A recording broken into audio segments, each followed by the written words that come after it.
volume 16. Prólogo: o colapso de toda a ordem. Em outro mundo, a ordem poderia ser encontrada, o mundo semifísico que se sobrepunha perfeitamente aos reinos mais espirituais, como os mundos elementais e dos demônios. Esse mundo, que nunca se cruzou com nenhum outro, abrigava três forças principais que competiam pela supremacia total.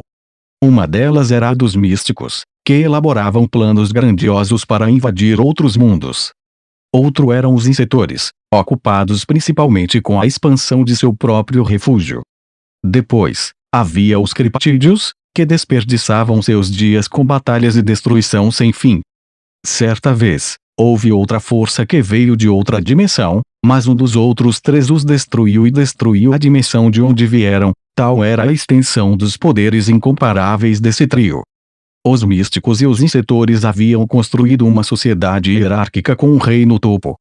As pessoas das classes mais baixas não passavam de peões que cumpriam fielmente suas ordens, sem nem mesmo ter direito a seu próprio livre-arbítrio. Os criptídeos eram diferentes.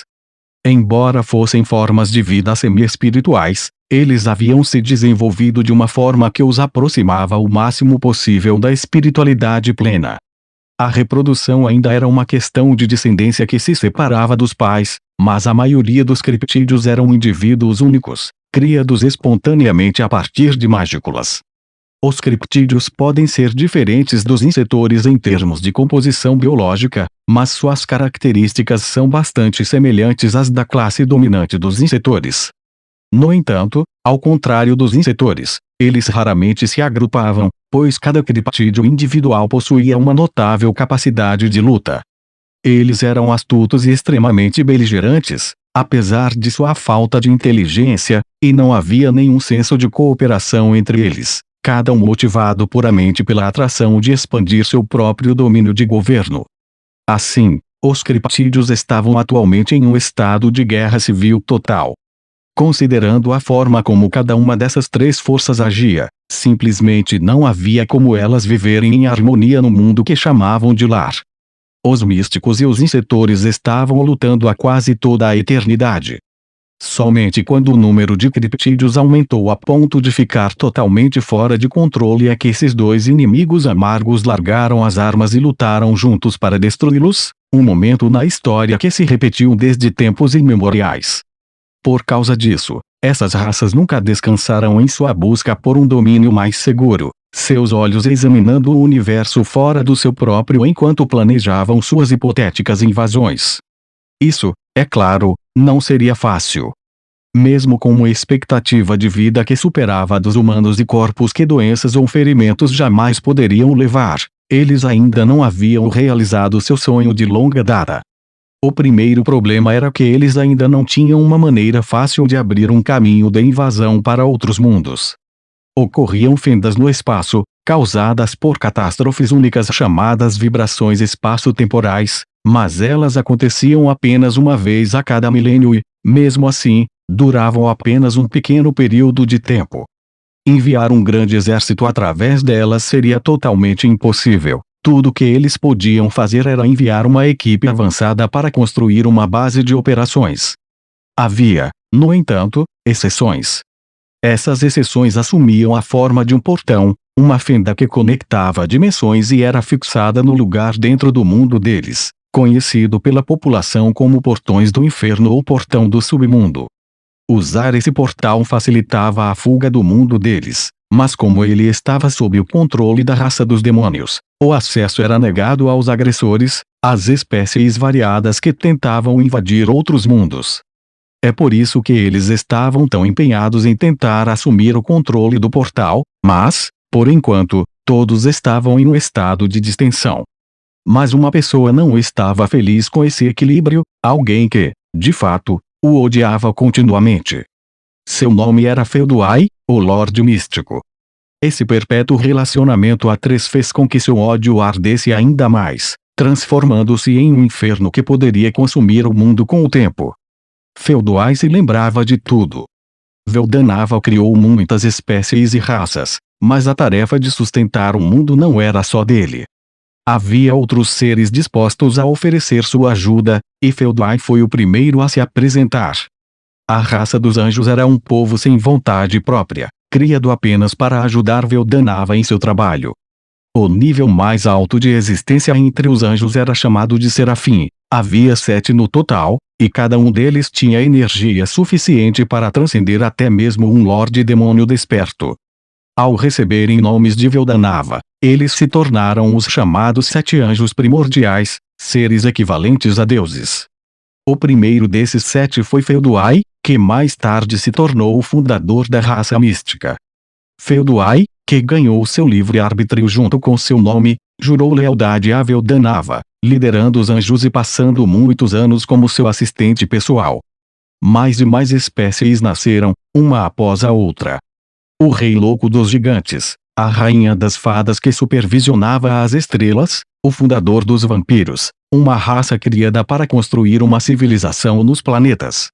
Lentamente, eles evoluíram de formas de vida espirituais para semi-espirituais e depois para carne e sangue puramente físicos, perdendo sua vida eterna, mas ganhando uma diversidade incalculável ao longo do caminho.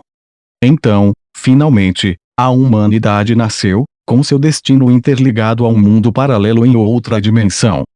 Eles eram férteis, capazes de se adaptar ao seu ambiente, tinham egos ricamente individualistas, além de uma curiosidade sintonizada com os mistérios do mundo. Veldanava ficou encantado.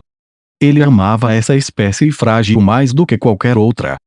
Por isso, decidiu remover do mundo todas as ameaças que pudessem impedir que os humanos continuassem a existir. Felduai também recebeu uma tarefa e, com suas próprias mãos, derrotou uma série de ameaças e monstros. Mas o último adversário restante era complicado. Era Ivalage, o dragão destruidor de mundos que mais tarde se tornaria o rei dos criptídeos. Ninguém sabia de onde Ivalage veio ou, de fato, como ele foi criado. Será que ele chegou aqui vindo de algum canto escuro do universo ou da borda de outra dimensão? A única coisa que eles sabiam com certeza era que se tratava de um desastre encarnado. Era tão poderoso quanto um dragão verdadeiro, mas tão desprovido de inteligência que a comunicação era impossível. Por causa de seus instintos destrutivos, ele tinha o potencial de destruir o mundo inteiro com o tempo. Nem mesmo o próprio Felduai poderia enfrentá-lo em uma batalha individual. Então, no final, Veldanava, que não suportava ver essa luta aparentemente interminável, interveio e baniu Ivalage para outro mundo.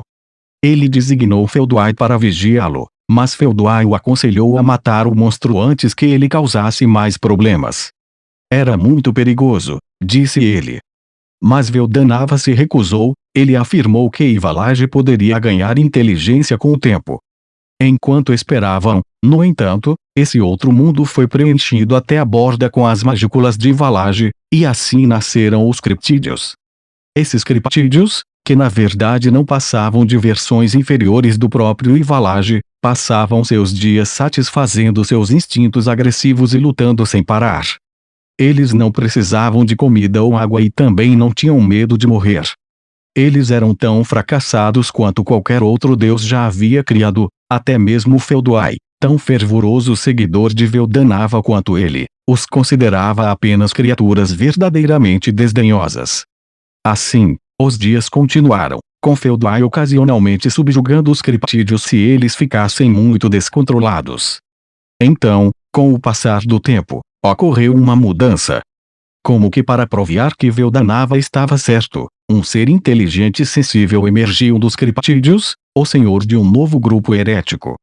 E, para desgosto de Felduai, Veldanava se alegrou com o evento, dando um nome a essa criatura.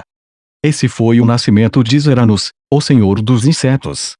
E, embora não tenha recebido ordens de Veldanava para fazê-lo, Zeranus começou a exterminar qualquer criptídeo que perdesse o controle de si mesmo. Era simplesmente seu instinto de luta tomando conta dele, mas Veldanava ainda aprovava. Por fim, Zeranus criou seus próprios insetores que serviam como seu exército pessoal. Em pouco tempo, eles cresceram e se tornaram uma facção completa. O próprio Felduai também foi transformado, tendo sido exposto a magículas por tantos anos. Ele não era mais um serafim, e os anjos que ele liderava também haviam se transformado em uma nova raça. Felduai não foi o único membro dos 7 anjos primordiais a vir do reino celestial onde Veldanava vivia para este mundo. 3 deles permaneceram ao lado de Veldanava, e outros 3, Zararil, Obela e Corno, seguiram o Felduai, ajudando a administrar este mundo. Agora, esses 4 anjos haviam sofrido uma mutação, evoluindo para uma raça conhecida como anjos místicos. Os anjos restantes também se transformaram, desenvolvendo sua própria sensibilidade, e esses se tornaram os místicos, um tipo de demônio em forma humana. Assim nasceu uma nova espécie, totalmente livre do conflito entre demônios e espíritos. Ao longo de muitas eras, um novo relacionamento foi se formando lentamente. Felduai e Zeranos não concordavam muito, mas ambos ainda reconheciam um ao outro como uma ferramenta útil para lidar com os criptídeos. Eles tinham um entendimento tácito de não interferir um no outro e, assim, construíram uma espécie de relacionamento cooperativo. O desaparecimento de Veldanava posteriormente rompeu essa conexão. No início, todos acreditavam que ele voltaria imediatamente. Mas, mesmo depois de séculos, não havia sinal do retorno de Veldanava. Felduai não tinha certeza do que pensar. Então, de repente, a ideia lhe ocorreu. Talvez Veldanava os tenha abandonado. Caso contrário, não havia explicação para o fato de o supostamente imortal dragão verdadeiro não ter voltado à vida. E se isso estivesse correto?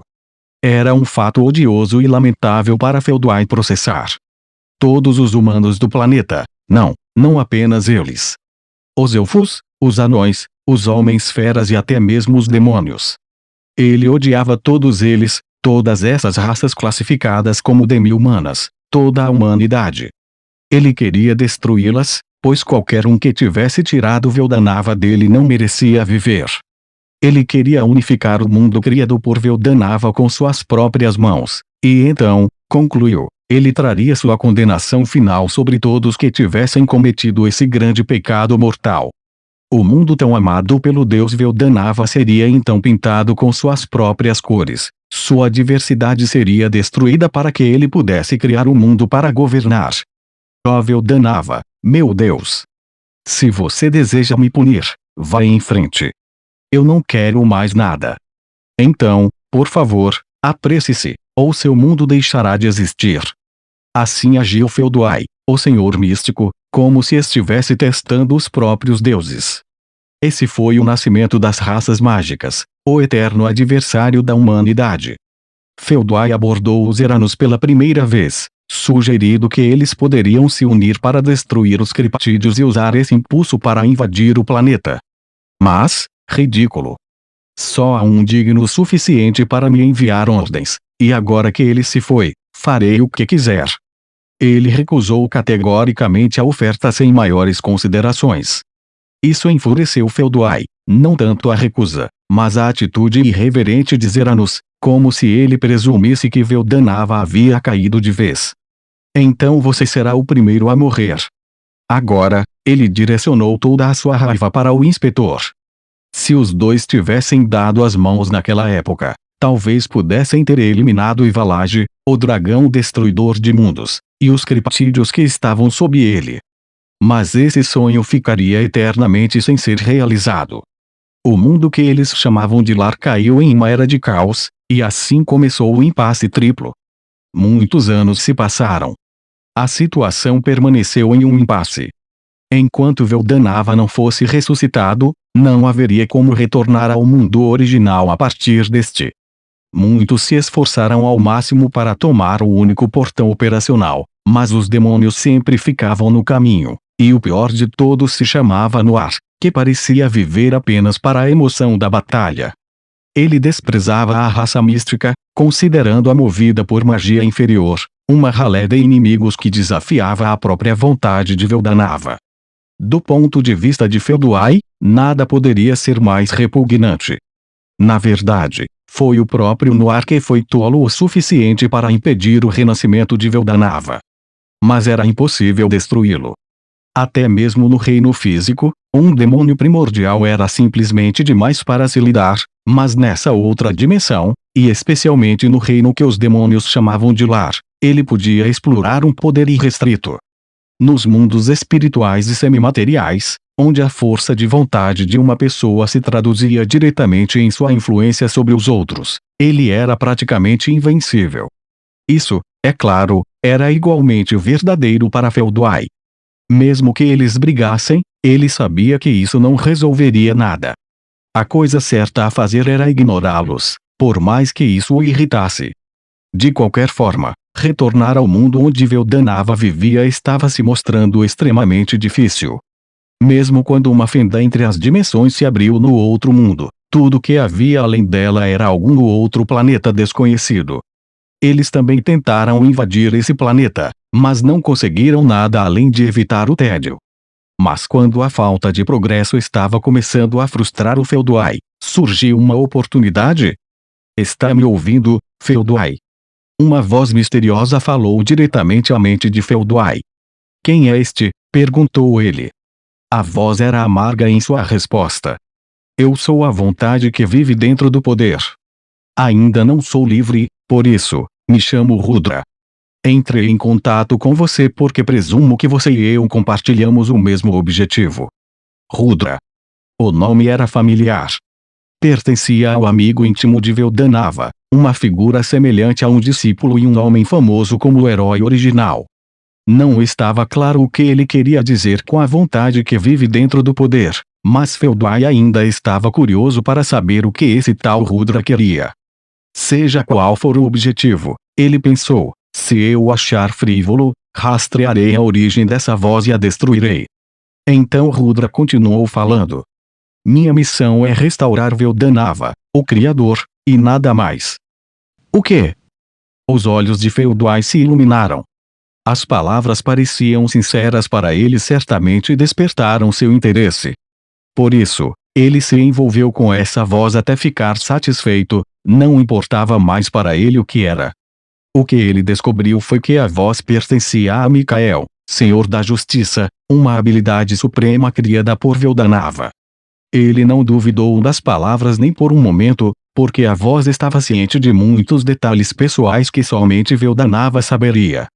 Assim, Feldway prometeu cooperar com Mikael, Senhor da Justiça. Muito bem, disse ele. De hoje em diante, você e eu somos camaradas.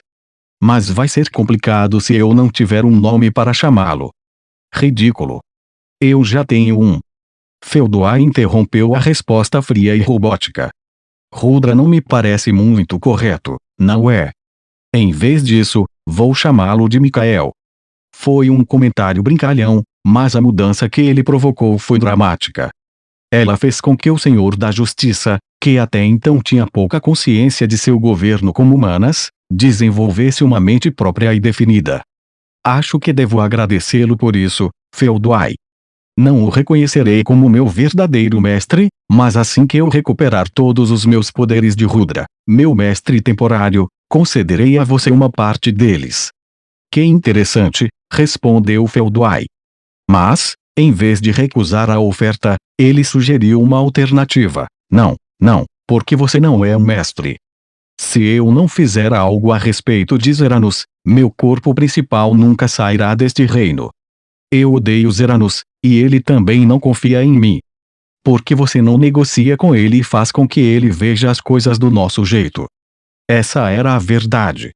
Essa reviravolta nos acontecimentos não poderia ter encantado mais Feldway. Ele ficou feliz em ver que não era o único que achava que Veldanava tinha ido embora para sempre. Se essa voz estava trabalhando para sua ressurreição, não havia motivo para recusá-la. A questão de quem era o mestre de quem era apenas uma questão de comparação. Além disso, Feldway e Zeranos tinham uma rixa de longa data. Feldway achava que ele jamais perdoaria Zeranos, portanto, era muito mais provável que Mikael pudesse persuadi-lo. E Mikael parecia ser capaz de fazê-lo, ou, pelo menos, a intuição de Feldway lhe dizia isso. A voz o fez lembrar de Veldanava de alguma forma, ele tinha certeza de que Zeranos o ouviria. Portanto, por enquanto, o Feldway deu um passo atrás para ver como as coisas se desenrolavam. Acabou sendo uma decisão brilhante. De uma forma ou de outra, Mikael realmente persuadiu Zeranos, Parte disso envolvia um tratado que atribuía oficialmente metade do mundo como domínio dos insetores, mas Felduai estava pronto e disposto a desistir disso. Desde que Veldanava fosse revivido, era tudo o que ele precisava. Assim, um novo relacionamento foi estabelecido, e mais de 1000 anos se passaram. As coisas correram bem. Rudra, que governava Mikael, estava se reencarnando continuamente, perdendo um pouco mais de seu poder a cada vez. Como você está, Mikael-sama? Muito bem, é claro. E eu já lhe disse muitas vezes que não preciso de tais honoríficos. Hehehe. Está tudo bem, está tudo bem. O fato de você e eu sermos iguais é um segredo mantido entre nós. Temos que ter cuidado para não levantar suspeitas. Eles estavam conversando logo após a mais recente reencarnação de Rudra.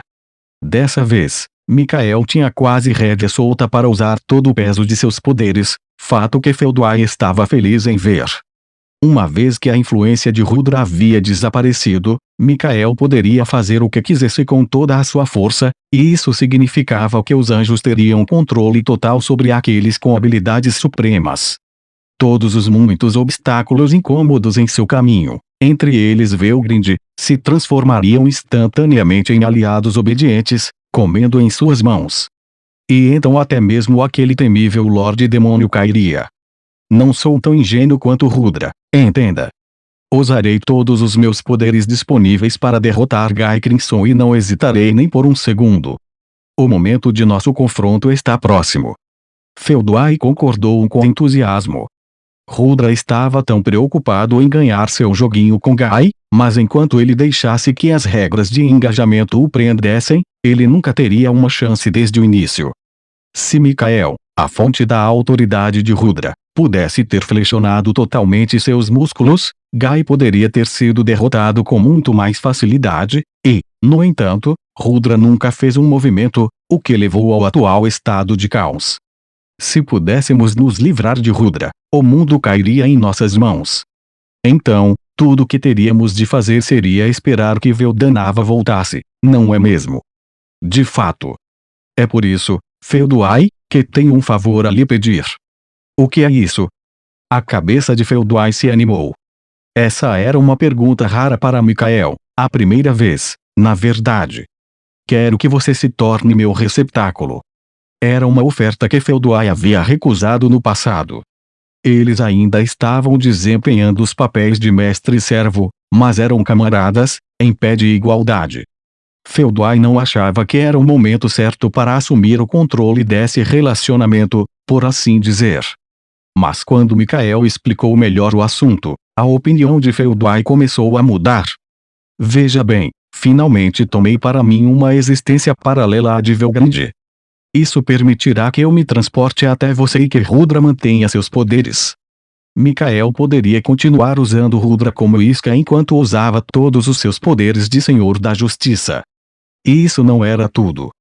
A guarda do castelo, uma das maiores habilidades de que Mikael podia se orgulhar, funcionava de tal forma que protegia apenas aquele que possuía a habilidade.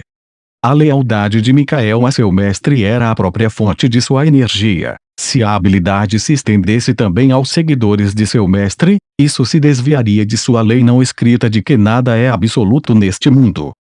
Assim, a guarda do castelo funcionava apenas com o senhor da habilidade que a conduzia, e seria totalmente impossível para uma pessoa receber sua proteção se ela não fosse completamente fiel a ela.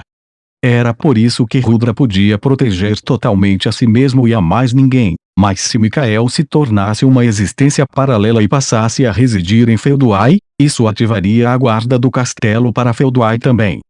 Isso também oferecia várias vantagens potenciais para o futuro. Se Rudra fosse embora e Felduai se tornasse o senhor indiscutível de Mikael, ele ganharia imediatamente a energia fornecida pelos mais de 10.000 místicos que ele controlava. Esses não eram nem um pouco parecidos com os súditos leais de Rudra, eram seguidores semelhantes a robôs, sem vontade própria. Eles nunca se voltariam contra ele, e a traição era impossível. Não haveria nenhuma preocupação com o fato de esses súditos mudarem repentinamente de afiliação do nada. Isso significava que Felduai teria uma defesa ainda mais sólida do que Rudra, algo que superava seus sonhos mais loucos. Não havia motivo para recusar a oferta de Mikael. De qualquer forma, Felduai tinha planos de fazer com que Mikael se instalasse em seu corpo assim que Rudra fosse eliminado. Isso estava apenas apressando um pouco as coisas, como Felduai pensou consigo mesmo. Nesse caso, você nem precisa perguntar. Se prometer manter nosso relacionamento como tem sido, aceitarei sua oferta com prazer. Mas é claro, meu amigo. Venha, então, meu amigo. Assim, Felduai obteve seu próprio Manas, na forma de Mikael, Senhor da Justiça. Finalmente, chegou o dia da batalha final. Rudra estava a ponto de precisar de um esforço valente e concentrado para se manter, exigindo todo o peso de sua força mental. Apesar disso, no entanto, ele decidiu travar um último confronto contra Gai. Seu plano, eliminar o Lorde Demônio Rimuru e depois adicionar Veldora, um dos dragões verdadeiros, ao seu arsenal. No início, tudo estava indo bem. Velgrind era extremamente poderosa, e capturar Veldora parecia ser o menor de seus problemas. É claro que, do ponto de vista de Felduai, não importava muito quanto isso prejudicava o Império. O fato de a batalha resultar no despertar de um ou mais cavaleiros imperiais também era irrelevante para ele. O que importava para ele era livrar-se de Rudra e libertar Mikael. Desde que conseguissem fazer isso, nem mesmo Gai seria mais uma ameaça. Assim, a atenção de Felduai se voltou para o último pequeno nó em seu plano, um pequeno nó, com certeza, mas nada que ele pudesse se dar ao luxo de ignorar. Mas Ayuki, o herói, era exatamente igual a Rudra e, pior ainda, havia desenvolvido a habilidade O Escolhido, parte do arsenal de habilidades do próprio Rudra. Havia uma chance diferente de zero de que Masayuki fosse uma espécie de reserva, um corpo substituto para Rudra, caso algo acontecesse. Essa era uma incerteza no esquema de Felduai, e agora ele estava tentando resolvê-la. Mas ele não tinha ideia de que o Lorde Demônio Rimuru, alguém que ele nem mesmo considerava um problema, iria atrapalhar todos esses planos.